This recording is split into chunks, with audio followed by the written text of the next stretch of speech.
Dictation शुरू होगा 5 second बाद।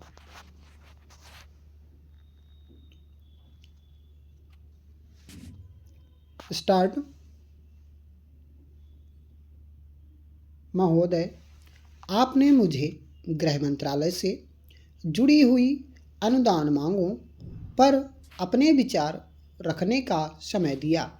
इसके लिए मैं आपको धन्यवाद देता हूँ। यह बहुत ही महत्वपूर्ण मंत्रालय है।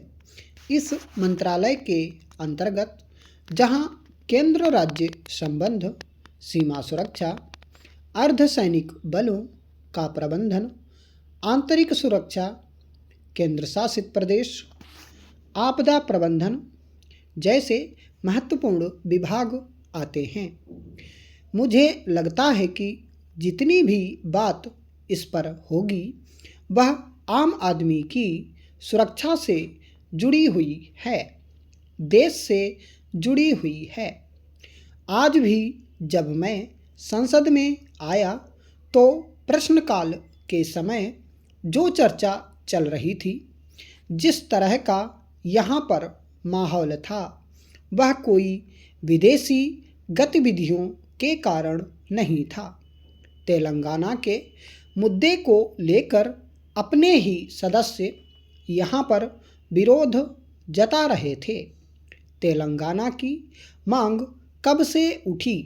तेलंगाना राज्य की जब मांग उठी तो माननीय गृह मंत्री जी ने 9 दिसंबर 2009 को एक बयान दिया। बयान में यह भी कहा कि तेलंगाना का निर्माण सुनिश्चित है और यह संवैधानिक तरीके से होगा। 3 साल बीत गए। आपके एक वक्तव्य ने तेलंगाना में यह हालात कर दिए कि लगभग 700 लोगों की जान चली गई। पता नहीं आपने उस दिन यह वक्तव्य कैसे दिया। शायद सोनिया जी का जन्मदिन था। उनको प्रभावित करने के लिए यह वक्तव्य दिया। क्या कांग्रेस ने यह मान लिया था कि हमें तेलंगाना राज्य बनाना है? आपकी पार्टी का, आपकी सरकार की इस पर क्या राय है? क्या आपने इस पर कुछ तय किया है? अगर आपने कुछ तय किया है तो सदन जानना चाहता है, क्योंकि केवल आपके एक वक्तव्य की बात नहीं है। हमारे 700 नौजवान भाइयों और बहनों की जान चली गई। आप तो शायद एक के भी घर नहीं गए होंगे, लेकिन जिन लोगों ने अपने बच्चों को खोया है उनके मन पर क्या बीती होगी। आप इस पर सोचिए। इस सदन का महत्वपूर्ण समय इस मांग को लेकर बार बार जाता है। आखिर सरकार इस पर क्या निर्णय करने वाली है, यह मैं आपके माध्यम से जानना चाहता हूँ। जहाँ तक मैं सदन की बात कर रहा हूँ, संसद से जुड़ी हुई बात आती है तो कहीं न कहीं मैं वापस जो संसद पर हमला हुआ, भारतीय लोकतंत्र पर हमला हुआ, जिसने हम सबको झंझोर कर रख दिया, मुझे लगता है कि ना मैं, ना आप और ना ही देश उस दिन को भूल पाएगा। लेकिन एक बात आज भी सताती है कि क्या भारत एक आतंकवादी गतिविधियों के लिए पंगु राज्य बनकर रह गया है। जब आप गृह मंत्री बने थे तो मुझे लगता था कि शायद आप में वह काबिलियत है कि आप कुछ न कुछ इस दृष्टि में करेंगे, चाहे वह माओवाद, नक्सलवाद या आतंकवाद की बात हो।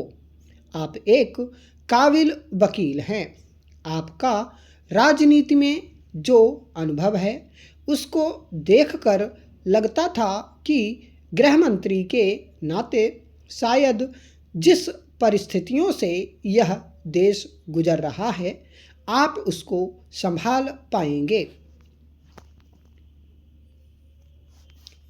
अध्यक्ष महोदया, मैं वर्ष 2013 से 14 के बजट पर बोलने के लिए खड़ी हुई हूँ। इस बजट में बहुत सी बातें कही गई हैं।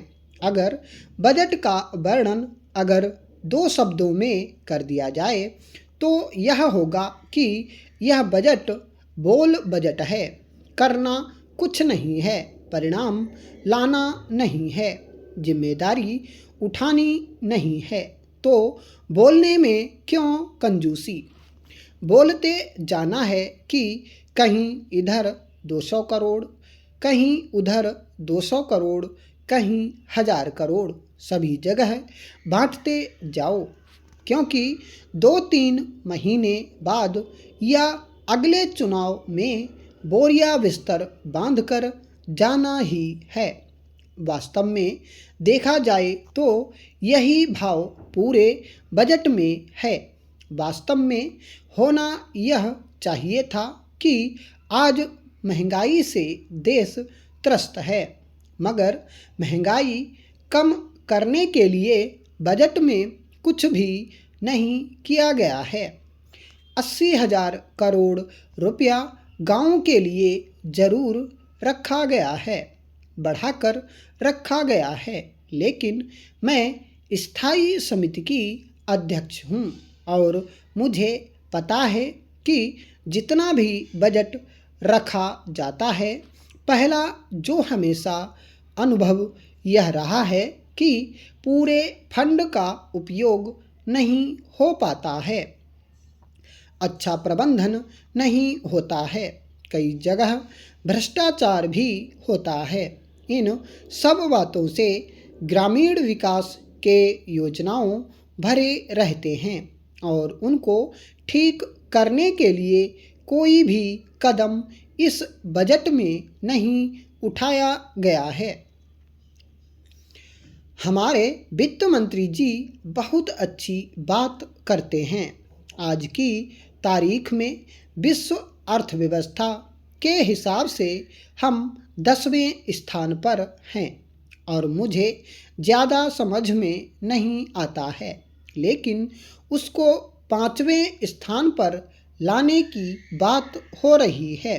मगर 5वें स्थान पर लाने के लिए क्या कदम उठाएंगे, इसकी कोई भी बात नहीं कही गई है। गरीबों के लिए जो खाद्य सुरक्षा की बात कही गई है, इन्होंने बहुत अच्छी बात कही है। वास्तव में आज की तारीख में हमारे देश में अनाज की कमी नहीं है। हमारे यहाँ के किसान और विशेषकर मध्य प्रदेश के किसान बहुत मेहनत कर रहे हैं। हमारे यहाँ अनाज की कोई कमी नहीं है। हमारे यहाँ के गोदाम भरे पड़े हैं, लेकिन वहाँ अनाज सड़ रहा है, बांटा नहीं जा रहा है, उसकी कोई व्यवस्था नहीं है, उसके बारे में कुछ नहीं कहा जा रहा है। हम खाद्य सुरक्षा की बात करते हैं, मगर जो हमारे पास आज की तारीख में अनाज है, हम उसके लिए क्या व्यवस्था कर रहे हैं। हमारे किसान जो मेहनत कर रहे हैं, उन किसानों को मेहनत का फल मिले, उसके लिए हम क्या करेंगे। मैं एक छोटी सी बात बताना चाहूँगी, क्योंकि ये अंग्रेजी में अच्छी अच्छी बातें लिखते हैं। स्टॉप। दोस्तों, डिक्टेशन पसंद आया हो तो लाइक सब्सक्राइब शेयर जरूर करिएगा। इसकी PDF आपको हमारे टेलीग्राम ग्रुप में मिल जाएगी, जिसका लिंक मैं डिस्क्रिप्शन बॉक्स में दे दूंगा।